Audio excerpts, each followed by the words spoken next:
The Grand Council chamber of Zorathi Prime was in uproar. "This is madness!" High Counselor Vexnar's voice boomed through the crystalline hall, his orange skin flashing with agitated crimson patterns. "Your Majesty, with all due respect, you cannot possibly—" "I can and I have," Queen Saralith interrupted, her voice calm but carrying an authority that made even the most powerful counselors fall silent. "My decision is final. I will marry the human diplomat Liam Calloway." She sat on her throne with perfect posture, her deep navy blue skin marked with the platinum bioluminescent patterns of the Zorathi royal bloodline. Her long blonde hair was woven with strands of light reactive crystal, and she wore the formal robes of her office with easy grace. She was, by any measure, breathtakingly beautiful. She was also completely blind. "Your Majesty," Lady Kursana spoke more gently than Vexnar, "we understand that the human has served as your diplomatic advisor for 2 years. We understand that you've developed an attachment, but marriage, to choose him as your royal consort, the implications are that I am choosing my own husband as is my right under Zorathi law," Saralith said firmly.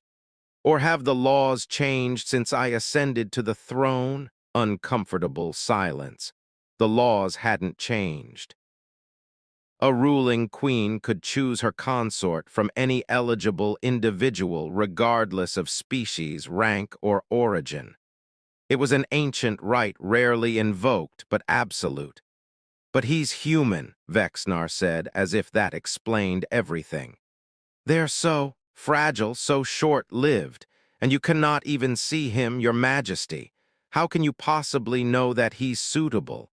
Saralith's bioluminescent patterns flared brilliant gold, the color of anger barely restrained.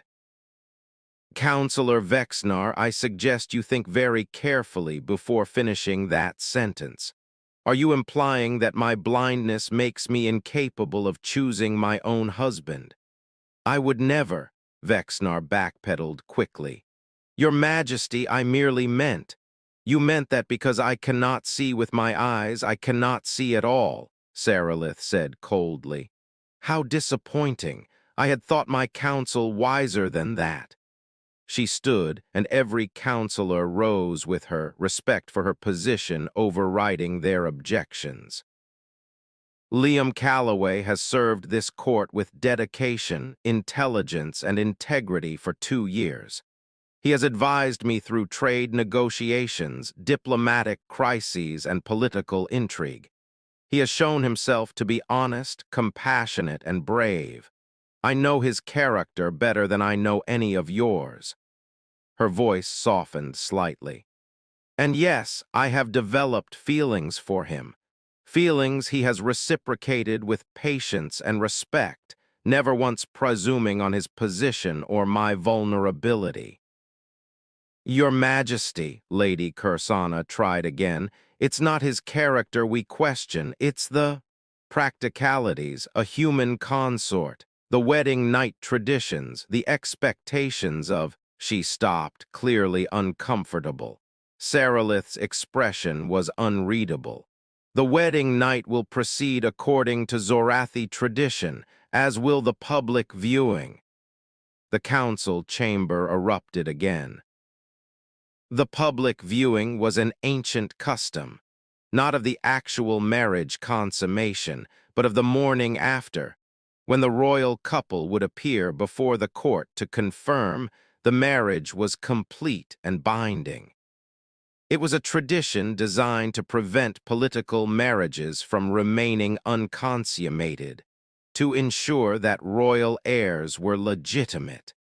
And it required the new consort to stand before the entire court, bearing visible evidence of the marriage bond. For Zorathi couples, this meant displaying the bioluminescent bonding marks that appeared on partners after intimate contact, marks that glowed in specific patterns unique to each bonded pair. For a human consort, no one knew what to expect. "Your Majesty," Vexnar said desperately, "the human cannot produce bonding marks. His biology is entirely different." The court will see this as proof that the marriage isn't legitimate, that it's merely political theater. "Then the court will see what it sees," Sarilith said with finality. "The wedding will take place in 3 days. Prepare accordingly." She swept from the chamber, her attendants scrambling to follow, leaving behind a council in chaos. Liam Calloway stood in his quarters, staring at his reflection in the mirror and wondering if he'd lost his mind. 3 days. In 3 days, he would marry an alien queen. A woman, a being, so far above his station that the entire concept seemed absurd. A queen who was beautiful, intelligent, powerful, and who he'd fallen completely, hopelessly in love with. "You're really doing this," his assistant, Rachel, said from the doorway. She was one of the few other humans on Zorathi Prime, and her expression was somewhere between amazement and concern. "You're actually marrying her." "I am," Liam confirmed. "Do you have any idea what you're getting into?" The wedding night traditions, the public viewing the next morning, the political implications. "Rachel, I've been briefed extensively." Liam turned from the mirror. "I know what I'm signing up for." "Do you love her?" Rachel asked bluntly. Liam didn't hesitate. "Yes, God help me, yes." "And she loves you?" "She says she does. We've been careful, professional, nothing inappropriate while I was her advisor, but now," he ran a hand through his dark hair, "now she's chosen me. Out of everyone in the galaxy, she chose me." "A blind queen choosing a human," Rachel mused. "The poets are going to have a field day with that one." "The council thinks she's making a mistake," Liam said quietly. "They think because she can't see me, she doesn't really know what she's choosing, that I'm taking advantage somehow." "That's bullshit," Rachel said firmly. "I've watched you two together for 2 years. The way you describe things to her, the way she listens to you, the way you make her laugh. That woman knows exactly who you are, probably better than if she could see your face." Liam smiled slightly. "Try telling the council that." "Screw the council. The question is, are you ready for tomorrow night? Because Zorathi wedding traditions are intense." "I've studied them," Liam said, trying for confident and landing somewhere near terrified. "The ceremony, the bonding ritual, the part where you have to stand before the entire court the next morning and prove the marriage is real," Rachel interrupted. "Liam, humans don't develop bioluminescent bonding marks. Everyone's going to be watching, judging, looking for proof." "What are you going to do?" Liam took a deep breath.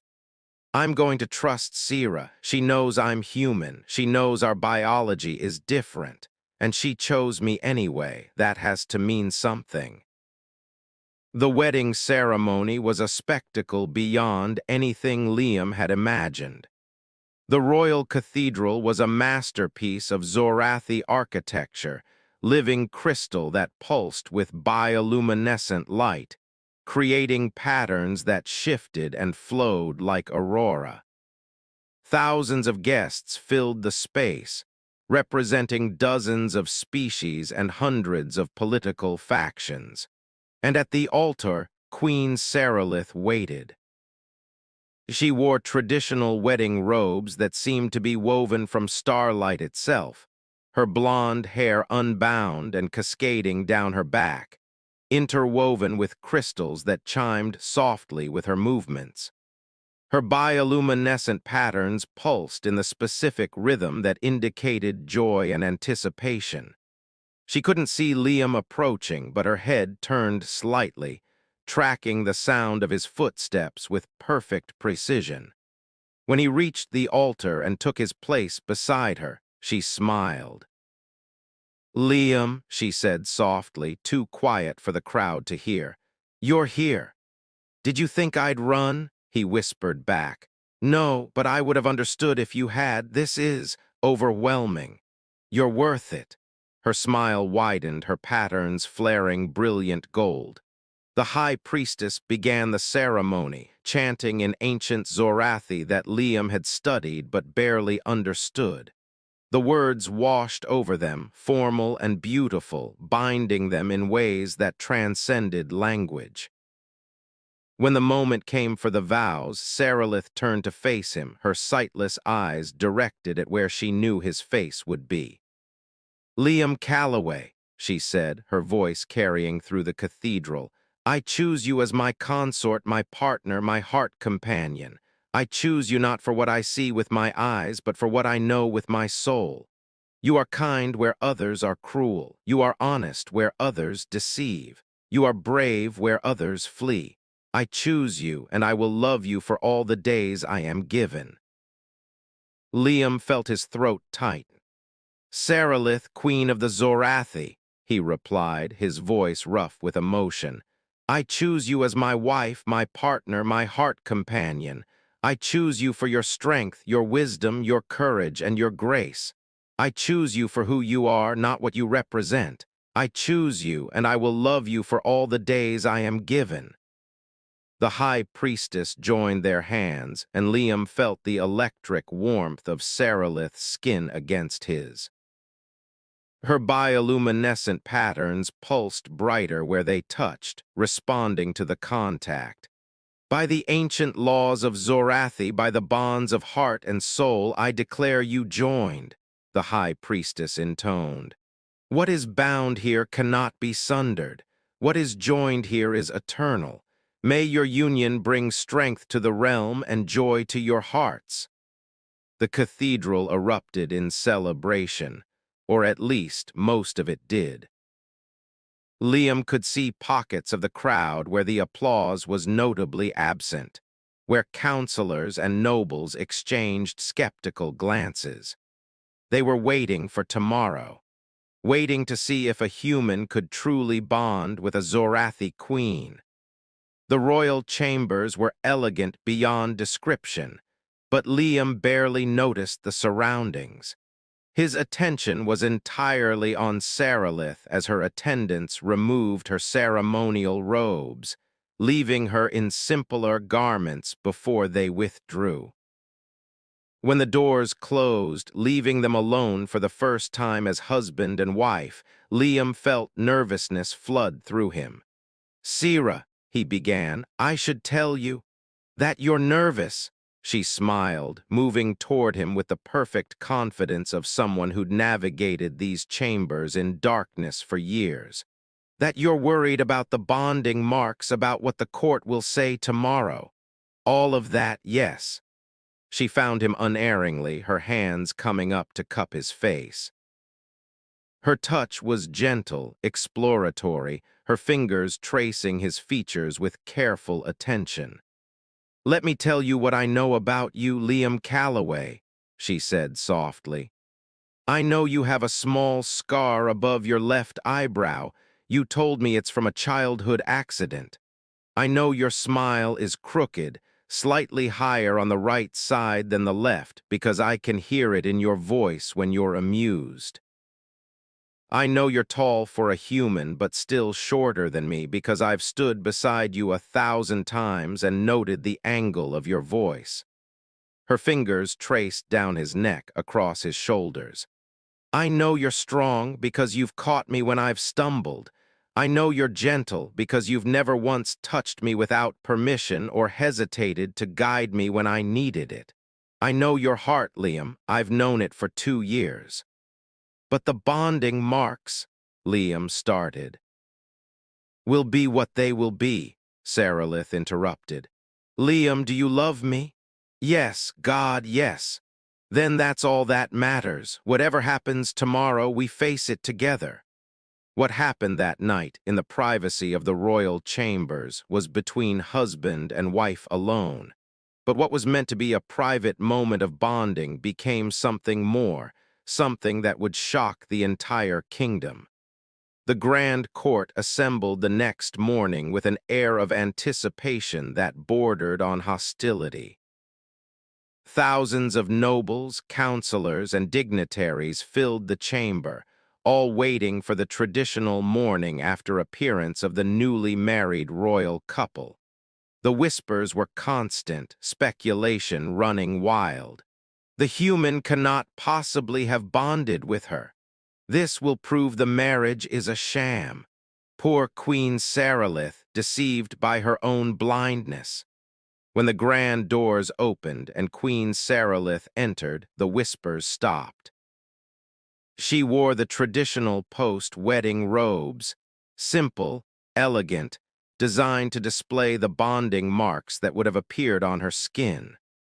Her bioluminescent patterns were visible through the translucent fabric, pulsing with the specific rhythm that indicated the morning after bonding.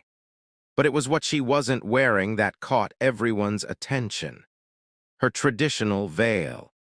The one that blind Zorathi royalty wore in public, a graceful acknowledgement of their disability while maintaining dignity.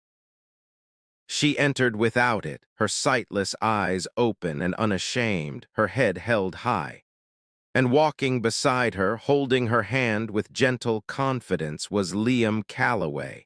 He wore the traditional consort's robes, and the court leaned forward collectively, looking for the bonding marks that would prove the marriage's legitimacy. They found them, but not where they expected. Liam's skin showed no bioluminescent patterns that was impossible for human biology. But what he did show made the entire court gasp in collective shock. His eyes. Liam's eyes, which had been a normal human brown, now held flecks of gold that seemed to catch and reflect light in patterns that matched Saralith's bioluminescent rhythms. When he blinked, the gold flecks pulsed in perfect synchronization with his wife's patterns. And Saralith, her bioluminescent markings had changed. The platinum patterns of royalty were still there, but interwoven with them now were new patterns, darker blues and greens that pulsed in rhythms distinctly different from pure Zorathi bonding marks. Human rhythms, heartbeat rhythms. "Impossible," someone whispered. Saralith and Liam walked to the center of the court, their hands still joined. When they stopped, Saralith turned to face the assembly, her blind eyes sweeping across the crowd with eerie accuracy. "Members of the court," she said, her voice clear and strong, "I present to you my husband, Liam Calloway, royal consort of the Zorathi Empire. Our marriage is bonded, witnessed, and complete." "Your Majesty," High Counselor Vexnar found his voice, though it shook slightly, "the bonding marks. They're not. They're different from any we've seen." "Yes," Saralith agreed. "Because my husband is not Zorathi, did you expect him to become something he's not?" "But the marks are real," Lady Kursana said, wonder in her voice. "The synchronization, the patterns, Your Majesty, what happened?" Saralith smiled, and it was radiant. "What happened is that love found a way. My husband and I bonded last night as is traditional, but our bond didn't follow the traditional patterns because we are not a traditional couple. Instead, we created something new, something unique to us." She turned to Liam, her hand finding his face with unerring accuracy. "His eyes now carry the light of my patterns, and my patterns now pulse with the rhythm of his heartbeat. We are bonded not just in Zorathi tradition, but in a way that honors both our peoples." "How?" Vexnar demanded. "How is this possible?" It was Liam who answered, his voice steady despite the weight of thousands of eyes on him. "The Zorathi bonding marks appear through a biochemical reaction to intimate contact. The theory was that human biology couldn't trigger that reaction." But what we discovered is that while I can't produce bioluminescence, my body chemistry can influence the patterns. And somehow, he paused, still amazed by it himself, the bonding process changed me too, not just emotionally, but physically. My eyes now respond to Sira's bioluminescence, reflecting and synchronizing with her patterns. We have become something new, Saralith added. Not fully Zorathi, not fully human, but bonded in a way that encompasses both. This is what true union means. Not one partner changing to match the other, but both partners creating something neither could achieve alone. The royal physician pushed through the crowd, his scanner already out. Your Majesty, if I may. He ran scans over both Saralith and Liam, his expression growing more astonished with each reading. Remarkable. The Queen's bioluminescent cells have incorporated trace elements from the consort's biochemistry, creating hybrid patterns. And the consort's retinal structure has developed light-reactive cells that mirror Zorathi bioluminescence triggers. This is unprecedented, revolutionary. Is the bond legitimate? Saralith asked, though her tone suggested she already knew the answer. More than legitimate, Your Majesty. It's stronger than any traditional bonding I've ever measured. The synchronization between you is perfect. This is a true marriage bond. The court erupted into chaos, excited chatter, heated debates, shocked exclamations. But through it all, Saralith and Liam stood together, their hands joined, their unique bonding marks pulsing in perfect harmony. Your Majesty, a young noble called out, her voice cutting through the noise. Does this mean? Could this happen with other human Zorathi couples? Could you bond with humans? Saralith finished. I don't know. Our bond is unique to us, shaped by who we are as individuals. But what I do know is this. Love is not limited by species, by site, or by tradition. Love finds a way if you're brave enough to let it. She turned to Liam, and even though she couldn't see his face, her expression was so full of love that it made several court members look away, feeling like they were intruding on something private. My husband is human, Saralith said, addressing the court but speaking to the universe. I am Zorathi. I am blind. He can see. We are different in every way that should matter, but we are bonded in a way that transcends all those differences. This is my choice. This is our love, and this is our future. The applause started slowly, then built like a wave. Not universal, there were still those who disapproved, who clung to tradition and prejudice. But enough of the court was moved by the display, by the undeniable proof of the bonding marks, by the simple power of what they'd witnessed. A blind queen and a human diplomat bonded in a way that created something entirely new. Later, in the privacy of their chambers, Saralith and Liam finally allowed themselves to relax. The formal appearances were over, the court had accepted the marriage, and they were alone. You knew, Liam said, pulling her close. You knew that something like this might happen. I hoped, Saralith corrected, her head resting against his chest. The ancient texts mentioned bonding marks appearing in different forms for different species, but it was theoretical. I gambled that our love was strong enough to create its own path. You gambled your reputation, your political standing, everything. I gambled on us, she interrupted, and I won. Liam tilted her face up toward his, and for the first time since they'd bonded, he really looked at her patterns, the way they'd changed, incorporating the rhythm of his heartbeat into her royal markings. It was beautiful and strange and perfect. Can you? He hesitated. Can you sense my emotions through the bond? Is that part of what happened? Sarilith smiled. I can feel your heartbeat change when you're nervous, speed up when you're excited, slow down when you're content. I can sense your presence in a room now, even when you're silent. It's not mind reading, but it's connection, deep connection. And the eye thing? Liam asked. Can you see through them somehow? No, she said, a touch of wistfulness in her voice. I'm still blind, but when I touch your face, I can sense the light patterns in your eyes, the way they pulse in sync with my markings. It's not sight, but it's awareness of you, of us. They stood together in comfortable silence, two beings who'd been told they could never truly unite, now bonded in a way that science would spend decades trying to understand. The council is going to have questions, Liam finally said. About succession, about heirs, about tomorrow, Sarilith said firmly.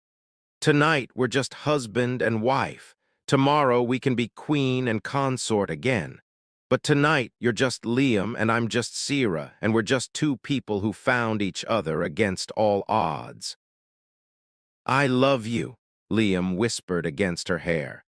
Her bioluminescent patterns flared brilliant gold, and in his eyes the matching flecks pulsed in perfect synchronization. I love you too, she replied. I chose you in darkness, and you showed me light, not the light I can see with eyes, but the light of love, of partnership, of becoming more together than we ever could be apart. In the days and weeks that followed, the story of the blind queen and her human consort spread across the galaxy.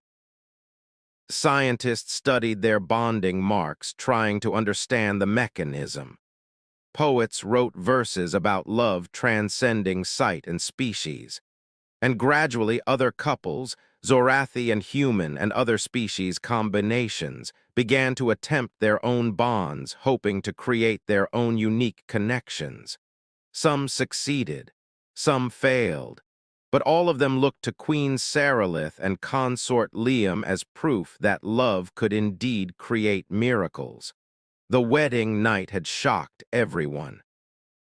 But what continued to amaze the galaxy was what came after.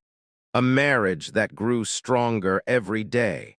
A bond that deepened with time, and two people who proved that sometimes the most impossible love stories were the truest ones. Sarilith had chosen a human husband while blind, and in doing so, she'd shown the entire galaxy how to truly see.